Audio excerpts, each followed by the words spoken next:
Hello friends, welcome to Sanatan Astro, a premium YouTube channel. आज हम बात करने वाले हैं एक ऐसे टॉपिक पर जिसको लेके सोसाइटी में बहुत कन्फ्यूज़न है। एस्ट्रोनॉमी और वैदिक एस्ट्रोलॉजी का कनेक्शन। कुछ लोग कहते हैं एस्ट्रोनॉमी एक साइंस है, तो कुछ लोग कहते हैं एस्ट्रोलॉजी एक बिलीफ है। लेकिन सनातन धर्म के पॉइंट ऑफ व्यू से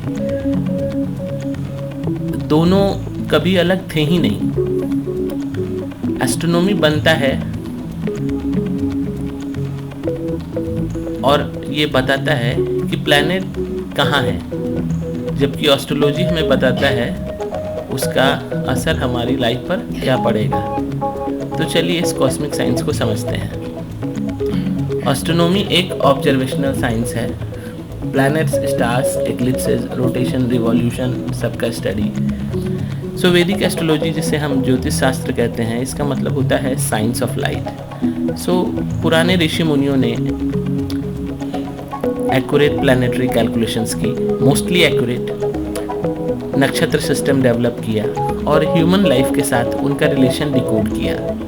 इसलिए ज्योतिष को वेदांग कहा गया है। सो सिंपल वर्ड्स में हम बोल सकते हैं एस्ट्रोनॉमी बिना एस्ट्रोलॉजी के इनकम्प्लीट है और एस्ट्रोलॉजी बिना एस्ट्रोनॉमी के इम्पॉसिबल। सो अब चलिए हम एक एक करके प्लैनेट्स के बारे में समझते हैं, जिसका की यूज़ हम भविष्य में ज्योतिष के पर्पज से यूज़ करेंगे।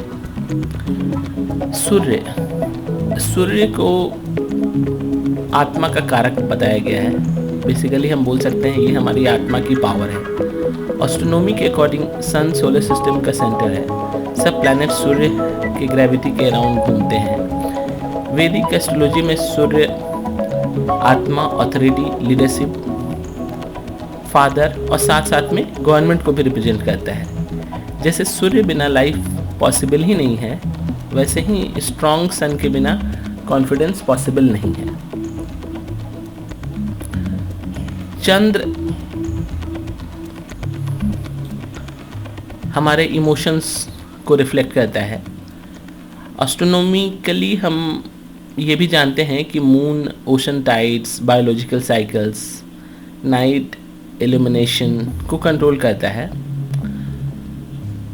सो एस्ट्रोलॉजी में जो चंद्रमा है वो हमारे माइंड को रूल करता है, इमोशंस को रूल करता है, मदर को रूल करता है, मेंटल पीस को भी रूल करता है।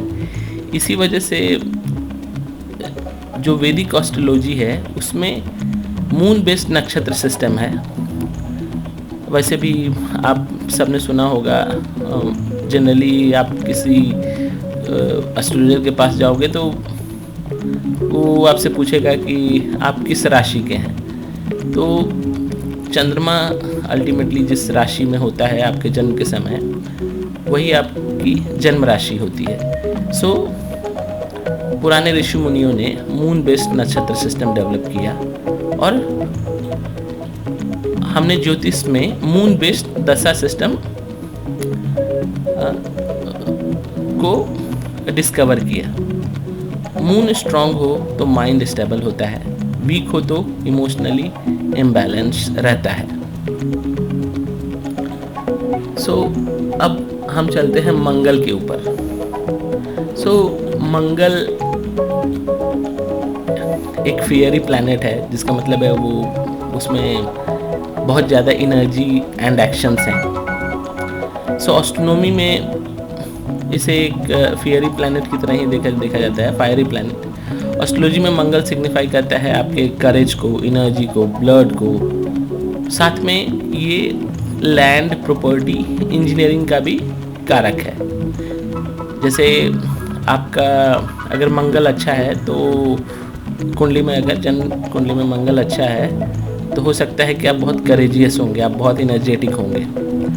स्ट्रॉन्ग मार्स हमें डिसिप्लिन और स्ट्रेंथ भी देता है और वीक मार्स हमें एंगर इश्यूज देता है और कॉन्फ्लिक्ट्स देता है, ईगो इश्यूज भी होते हैं।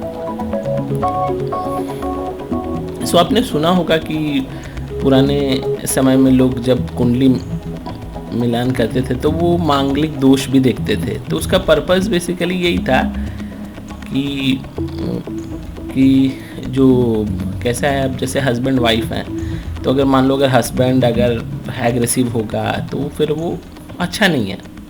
तो बट ऐसा ज़रूरी नहीं है कि अगर आपका मास अगर एफ्लिक्टेड है, ख़राब है, तो एंगर इश्यूज होंगे ही। साथ में मून की पोजीशन भी देखनी पड़ती है चार्ट्स में।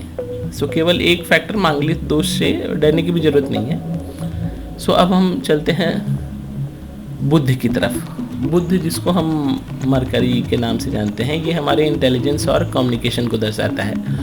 एस्ट्रोलॉजी में मरकरी फास्टेस्ट मूविंग प्लैनेट है। एस्ट्रोलॉजी में बुध हमारे इंटेलिजेंस, कम्युनिकेशन, बिजनेस, लॉजिक और कैलकुलेशंस को रूल करता है। जैसे मरकरी फास्ट है वैसे ही बुध माइंड को फास्ट और शार्प बनाता है। तो अगर आपका बुध अच्छा है इसका मतलब है कि आप बिजनेस में आप अच्छा कर सकते हो, आप एक अच्छे ऑरेटर हो सकते हो, आप एक अच्छे स्पीकर बन सकते हो।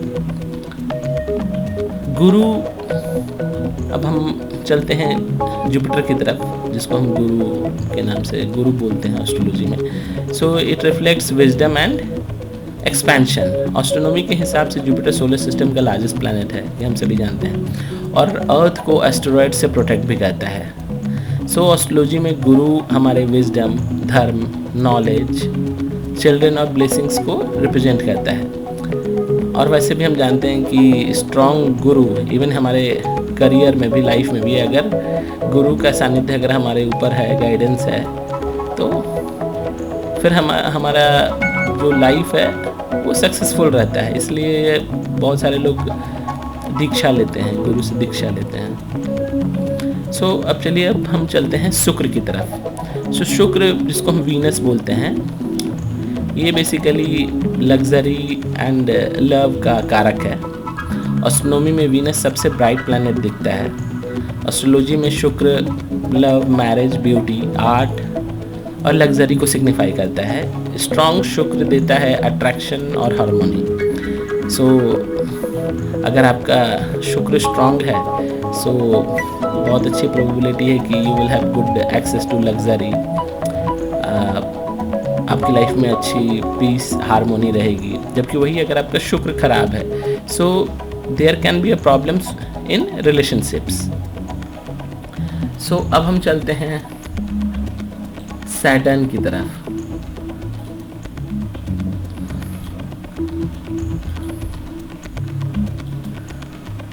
सैटर्न सबसे स्लोएस्ट मूविंग प्लैनेट है। सो एस्ट्रोनॉमी में सैटर्न तो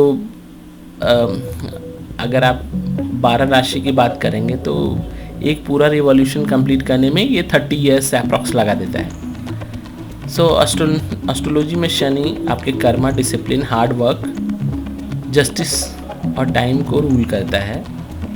हाँ, एक और चीज़, शनि से कुछ लोग बहुत डरते हैं। सो ये ध्यान में रखिए कि शनि पनिश नहीं करता है, शनि बेसिकली आपको टीच करता है। जो सीखता नहीं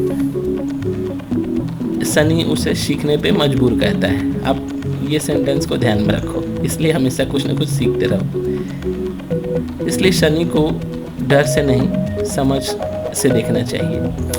अब हम आते हैं 2 शैडो प्लैनेट्स के ऊपर, राहु और केतु। राहु और केतु, राहु को बेसिकली वेस्टर्न एस्ट्रोलॉजी में लोग नॉर्थ नोड के नाम से जानते हैं और केतु को साउथ नोड। अगर जैसे आप किसी अमेरिकन को बात करते सुनेंगे एस्ट्रोलॉजी के बारे में तो वो नॉर्थ नोड, साउथ नोड ऐसा बोलेंगे। तो वो नॉर्थ नोड को राहु बोलते हैं और साउथ नोड को केतु बोलते हैं। सो बेसिकली एस्ट्रोनॉमी में राहु केतु एक लूनर नोड्स होते हैं। बेसिकली ये एक्लिप्स के पॉइंट्स होते हैं।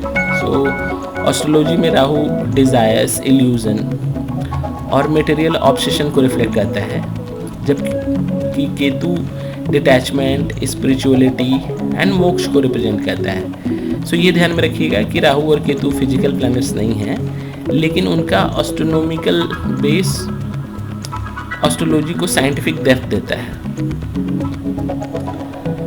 सो याद रखिए, एस्ट्रोनॉमी बताता है स्काई में क्या हो रहा है, एस्ट्रोलॉजी बताता है उसका मतलब क्या है।